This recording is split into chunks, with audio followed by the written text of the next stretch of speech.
Historia de la filosofía, por Nicolás Sabagnano, volumen 3, 214, parte séptima, la filosofía entre los siglos XIX y XX, capítulo 7, el historicismo, 745, Weber, la sociología comprendente. La misma investigación historiográfica, en su carácter individualizante, dice Weber, no puede menos de utilizar conceptos universales o generales que son propios de las ciencias nomológicas, es decir, de ciencias que tienen por objeto la formulación de leyes. Entre las ciencias nomológicas, consideradas como instrumentos de la investigación historiográfica, Weber considera ante todo la sociología, y la determinación de la naturaleza y de los objetivos de la naturaleza puede considerarse como uno de los resultados más importantes de su obra. Dilthey había visto en la psicología al auxiliar fundamental de la historiografía. El comprender histórico quedaba para él confiado a la experiencia vivida, es decir, a la penetración puramente interior del espíritu por parte del espíritu. En este punto, la postura de Weber es opuesta a la de Dilthey. El comprender histórico debe apoyarse en la dimensión objetiva, no en la subjetiva, del mundo espiritual. Ahora bien, esta dimensión objetiva es el objeto específico de la sociología, que en lugar de la psicología viene a ser la ciencia fundamental auxiliar de la historiografía. Pero la sociología no es solo esto. Ante todo, es una ciencia autónoma que encuentra su objeto específico en las uniformidades que concurren en la acción humana, esto es, en la actitud. La actitud humana, dice Weber, muestra conexión y regularidad de curso al igual que cualquier devenir. Pero lo que es propio, al menos en sentido pleno, de la actitud humana, son conexiones y regularidades cuyo curso es interpretable mediante el comprender. La sociología tiene en común con la historiografía su procedimiento, que es la comprensión interpretativa. Pero este procedimiento se dirige, en la sociología, a las uniformidades repetibles en el actuar humano, en cuanto es un actuar social, es decir, que hace constante referencia al actuar de los demás. Por tanto, como objeto específico de la sociología, la actitud se caracteriza por los tres rasgos siguientes. 1. Es intencionalmente referido, por parte del que actúa, a la actitud de los otros. 2. Está siempre determinado por esta referencia. 3. Puede ser explicado solo a base del sentido de esta referencia.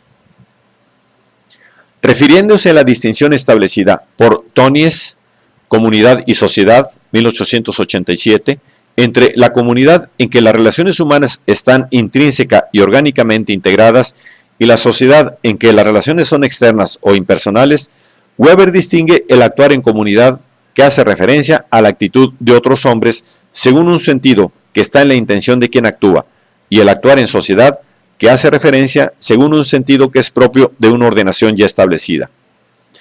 En ambos casos, la referencia incluye la expectativa de una determinada actitud de otros individuos, y está orientada por el cálculo de las chances u oportunidades que se tienen de poder contar con tal actitud como consecuencia del propio actuar. Un fundamento expresivo sumamente inteligible e importante del actuar, dice Weber, es la mayor o menor probabilidad expresable en un juicio de posibilidad objetiva, de que estas expectativas puedan ser mantenidas.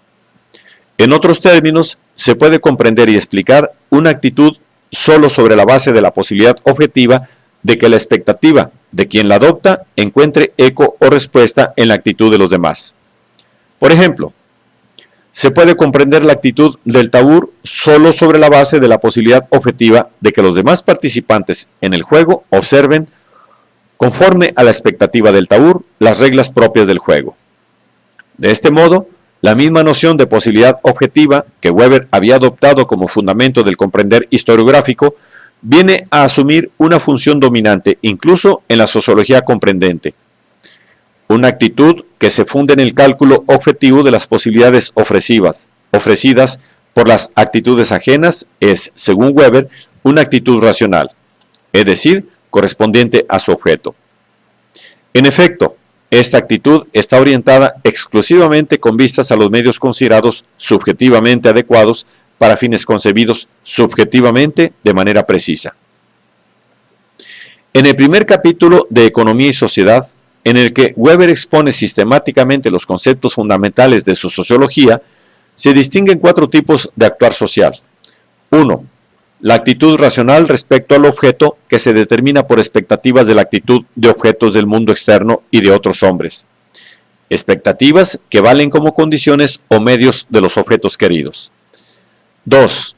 La actitud racional respecto al valor, que está determinada por la creencia en el valor incondicionado de un comportamiento, prescindiendo de sus consecuencias.